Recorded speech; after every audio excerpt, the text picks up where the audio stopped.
Namaste from India. Good morning to all my friends in Brazil. Balanoor Plantation is a company growing coffee, tea, rubber, pepper, arecanut and timber. The company is spread over 2,100 acres situated in Chikmagalur district in South India.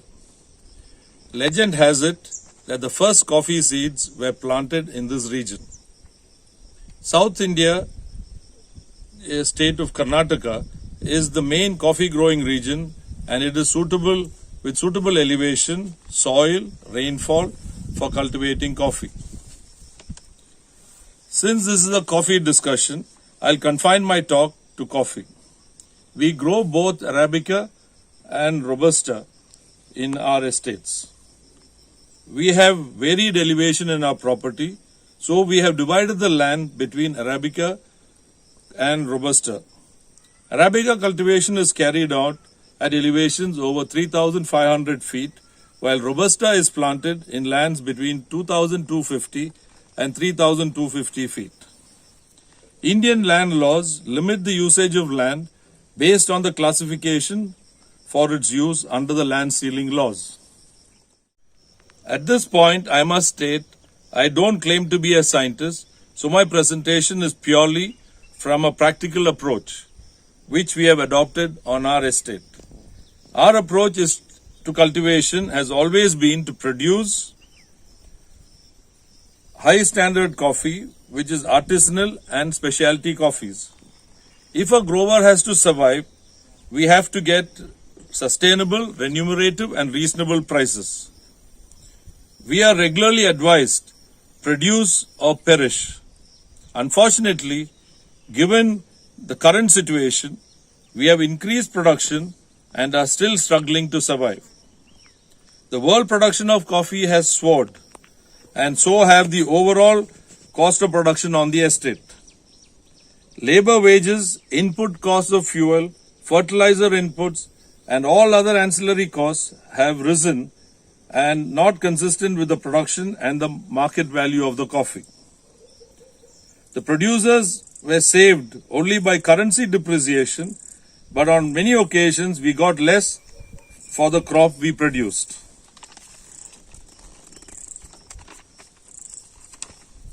If you considered the price realization in dollar terms, prices have been stagnant for many years. Given these external circumstances, my prescription has always been to produce good quality coffee that our buyers want. The high quality of coffee that we produce has developed loyal customer base. Our attention to produce high quality coffee has earned us premium prices for our product. Our relationship with the roasters is a personal one, which makes the partnership stronger and flourish. It's a formula for success for all. Sustainability should be from the perspective of all in the coffee industry, from the grower right up to the end consumer. We must understand that we as growers produce by the tons, the roasters sell by the tins, and consumers drink by the cups. If there is cooperation between these three dominant sections, all can benefit and the world would be a much happier place and a balanced place. For that, we must grow environmentally friendly coffee, carefully harvested ripe beans, processed with care in order to earn a higher value. Consumer can and will surely pay a higher price for better quality coffee. We as growers have to take the responsibility to reduce availability of poor quality coffee, which is the reason for low prices for the coffees that are grown. Dam on the estate used to hold rainwater. Water that is used for coffee pulping is also treated in our effluent treatment tanks where BOD and COD are broken down. The treated water is mixed with fresh water and stored within our own estate and used for irrigation. Economic sustainability covers our workers, our roasters, planters and also the growers, so that we are able to survive and develop together. Guaranteed consistent supply of good quality coffee makes us a reliable grower partner for the buyers. We try to maintain prices, especially at a time of shortage, and they assure us of a constant price whenever the prices slump. We support our clients and they in turn support us well. Social sustainability covers our workers and their families who live with us on the property. The workers are the main resource for us, and it is our responsibility to look after them and their families. This gives them the motivation to continue to work at the estate. We are renovating the houses, providing medical and school facilities to all.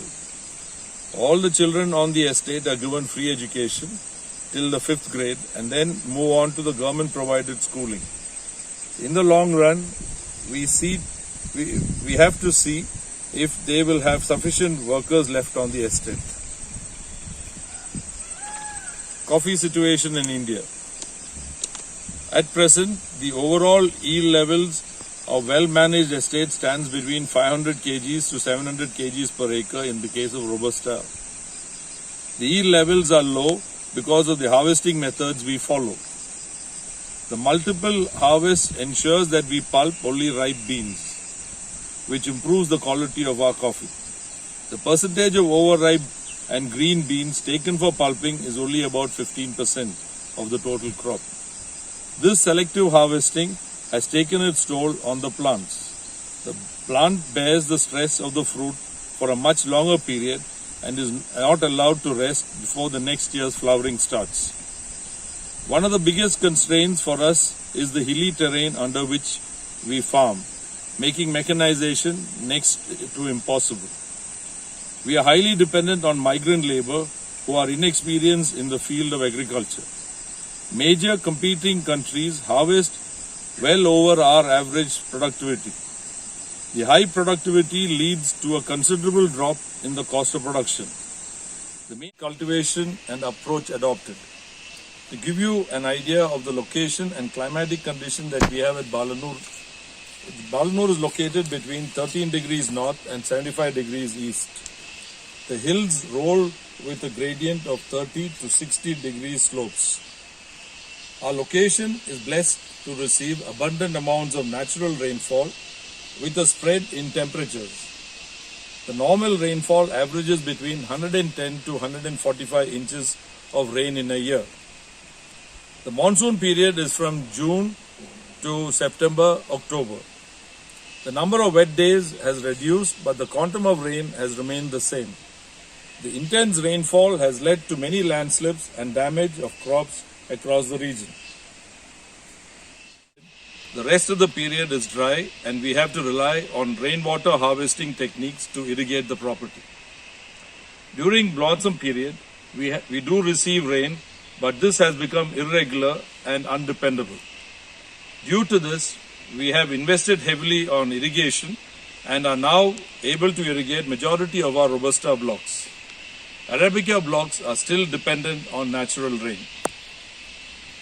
Though summer temperature is high, reaching a maximum of 35 to 38 degrees centigrade, the overall weather is conducive to grow coffee.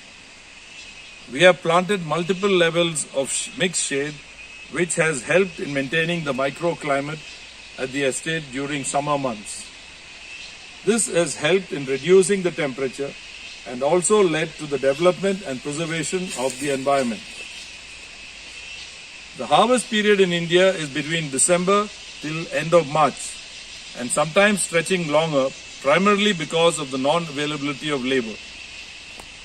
It is during March that we get the summer showers, which facilitates the blossom and followed by backing rains. If rains fail, we rely on irrigation. The use of overhead sprinklers is still the preferred mode of irrigation. We give 2 inches of rain as blossom irrigation and then 1.5 inches as backing. This is dependent on the quantum of summer showers and also on the temperature prevailing. The decision is made on the spot and varies from year to year. Sustainability, a passion and a pride for us at the farm. Today we have with us Mr. Chengappa, General Manager of our coffee division, which is about 850 acres.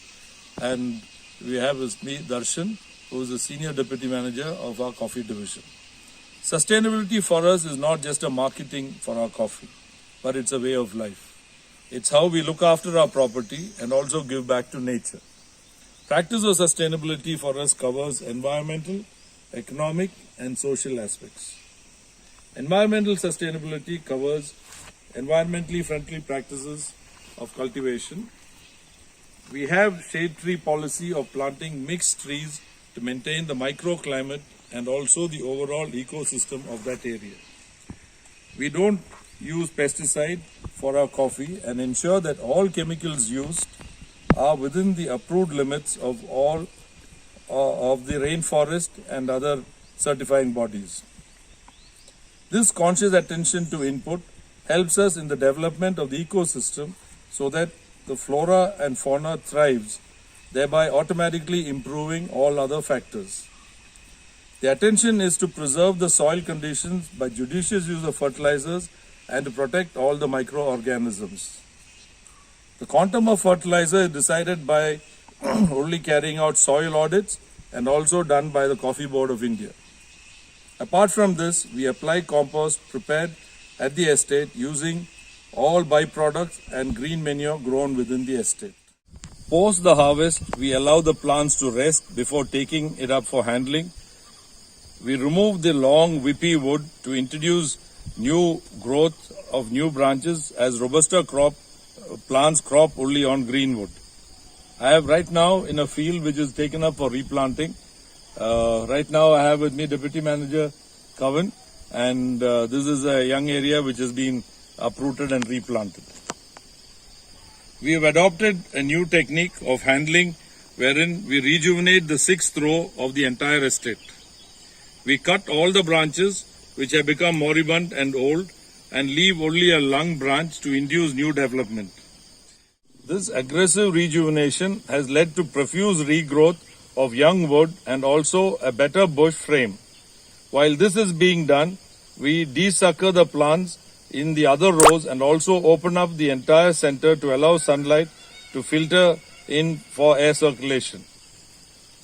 World over, planters adopt different systems of pruning, handling, rejuvenation.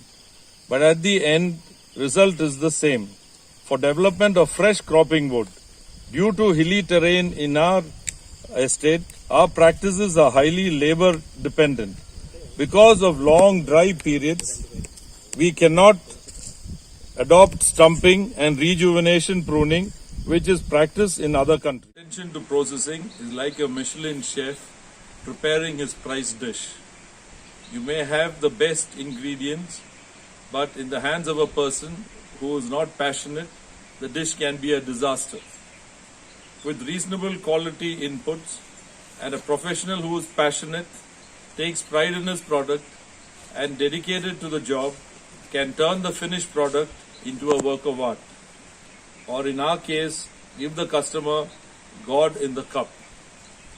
The grower has to be attentive right from the development of the spikes till the final processing stage of the green beans. Pulping. At one of the divisions, we have two wet mills, one exclusively for Robusta and the other for Arabica. During the peak season, both Arabica and Robusta coffee arrive at the wet mill at the same time. Our focus is on giving the best attention to both. Normal routine that is followed is coffee comes to the wet mill twice a day and is taken for processing immediately. One of the mill is the Pinalense drum pulper and the other is a disc pulper from Mackinnon. The use of two machines helps us in the immediate pulping of coffees for maintaining the quality of the coffee. From the environmental standpoint, the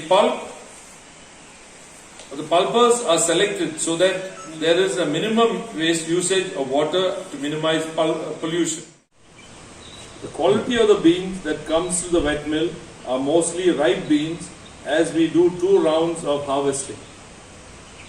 The last round of harvesting is stripping, where we may get around 10 to 15% unripe or semi-ripe beans, which we segregate manually. What is missed by the workers then gets separated by the green bean separator. Fermentation tanks. After pulping, we do washing and fermenting and another round of washing till all the mucilage is removed. We use fresh spring water for pulping, which is another reason for the improved quality of our coffee. Each processing technique varies from estate to estate based on the conditions and feedback we get from our cuppers.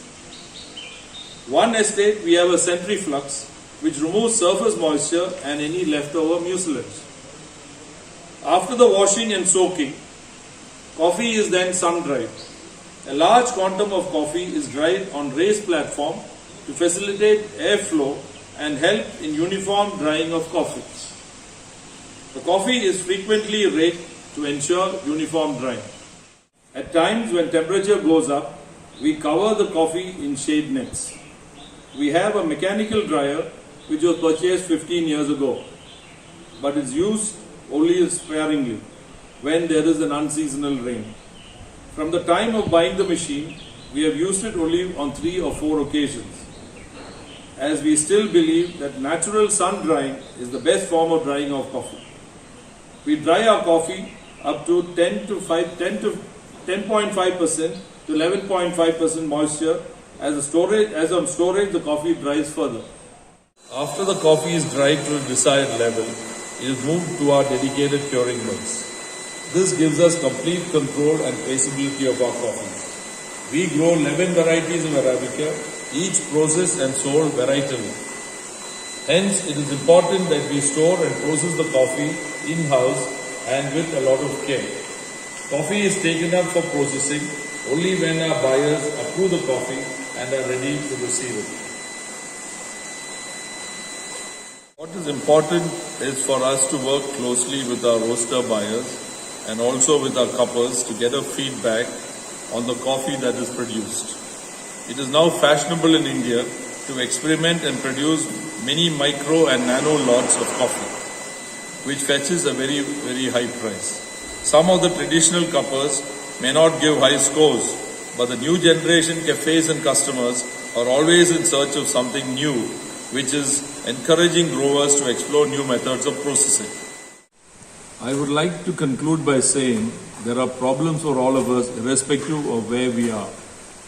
But if we reduce the supply of inferior quality coffee and focus on the improved quality of our produce, we will be able to continue to be sustainable and pass on a profitable and self-reliant industry to our next generation. We would have to work closely with innovative machinery suppliers like Carlos or Pinalense and others in upgrading our fermentation and monitoring mechanism, very similar to the wine industry and the microbreweries in the beer industry. By doing this, we can further improve the quality of our coffee that we grow. It is also important for us as farmers to protect our land and the environment. We as growers have a responsibility to our land, our workers and our buyers. Passionate farming, pride in the work and the production of consistent good quality of coffee is the only way forward. I would like to wish my fellow farmers in Brazil all the very best.